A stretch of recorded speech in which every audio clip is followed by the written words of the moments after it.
हरि विष्णु की जय, माता लक्ष्मी की जय। नमस्कार, आप सभी का मेरे चैनल में बहुत बहुत स्वागत है। पद्मिनी एकादशी और परमा एकादशी की पौराणिक व्रत कथा सुनते हैं। प्रत्येक 3 वर्ष के बाद अधिक मास रहता है, जिसे पुरुषोत्तम मास भी कहते हैं। यूँ तो वर्ष में 24 एकादशियाँ होती है, परंतु अधिक मास की 2 एकादशियाँ जुड़ जाने के कारण प्रति 3 वर्ष में 26 एकादशियाँ होती हैं।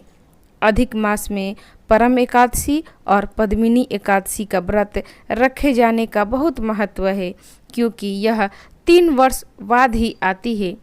आइए जानते हैं इन दोनों एकादशियों की पौराणिक कथा क्या है। पद्मिनी एकादशी व्रत कथा।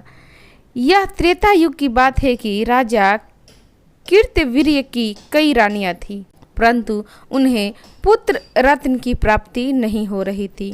संतानहीन होने के कारण राजा और रानियां बहुत दुखी रहते थे। फिर एक दिन संतान की कामना से राजा अपनी रानियों के साथ जंगल में तपस्या करने निकल गए। कहते हैं कि तपस्या करने से राजा की हड्डियां की ही शेष रह गई, परंतु तपस्या का कोई परिणाम नहीं निकला। तब रानी ने अनसुईया माँ से इसका उपाय पूछा। माता अनसुईया ने रानियों से अधिक मास में शुक्ल पक्ष की एकादशी का व्रत करने के लिए कहा। रानी ने पद्मिनी एकादशी का व्रत रखा। व्रत की समाप्ति पर भगवान प्रकट हुए और वरदान मांगने के लिए कहा। रानी ने भगवान से कहा, हे प्रभु, यदि आप मुझ पर प्रसन्न हैं तो मेरे बदले मेरे पति को वरदान दीजिए। तब भगवान ने राजा से वरदान मांगने के लिए कहा। राजा ने प्रणाम करने के बाद कहा कि आप मुझे ऐसा पुत्र प्रदान करें जो सर्वगुण संपन्न हो, अतिरिक्त किसी से पराजित ना हो सके, जो तीनों लोक में आदरणीय हो। यह सुनकर भगवान ने कहा, तथास्तु। कुछ समय पश्चात रानी ने एक पुत्र को जन्म दिया, जो कार्तवीर्य अर्जुन के नाम से जाना गया। कलंदर में यह बालक अत्यंत पराक्रमी राजा हुआ, जिसने रावण को भी बंदी बना लिया था। इसकी तीनों लोकों में कीर्ति चल रही थी। बाद में इसे श्री हरि विष्णु के अवतार परशुराम जी ने इसका वध किया था। परमा एकादशी व्रत कथा। पुरातन काल में कांपिल्य नगर में सुमेधा नामक एक ब्राह्मण रहता था। उसकी स्त्री का नाम पवित्रता था, जो नाम के अनुरूप ही सती और साध्वी थी, परंतु दोनों ही बहुत गरीब थे। हालांकि वे बहुत ही धार्मिक प्रवृत्ति के थे और सदा अतिथियों की सेवा में तत्पर लगे रहते थे।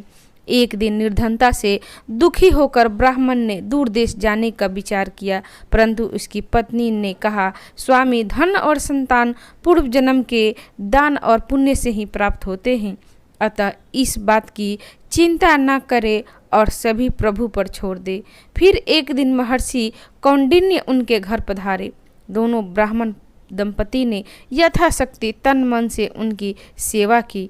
महर्षि ने उनकी गरीबी दशा देखकर उन्होंने कहा, दरिद्रता को दूर करने का बहुत ही सरल उपाय है। तुम दोनों मिलकर अधिक मास में कृष्ण पक्ष की एकादशी का व्रत तथा पंचरात्रि जागरण करो।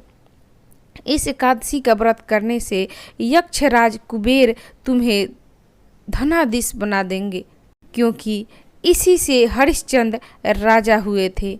ऐसा कहकर महर्षि कौंडिन्य चले गए। इसके बाद सुमेधा और उनकी पत्नी पवित्रता ने यह व्रत विधिवत रूप से किया।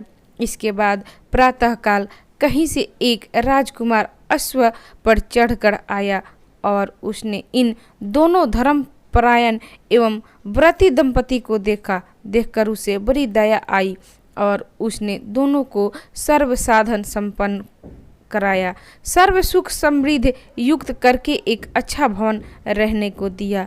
इस तरह दोनों के सभी दुख दूर हो गए। तो भक्तगण, ये थी परमा एकादशी और पद्मिनी एकादशी की व्रत कथा।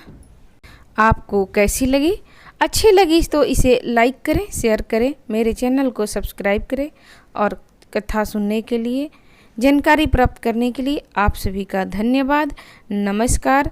हरि विष्णु की जय, माता लक्ष्मी की जय।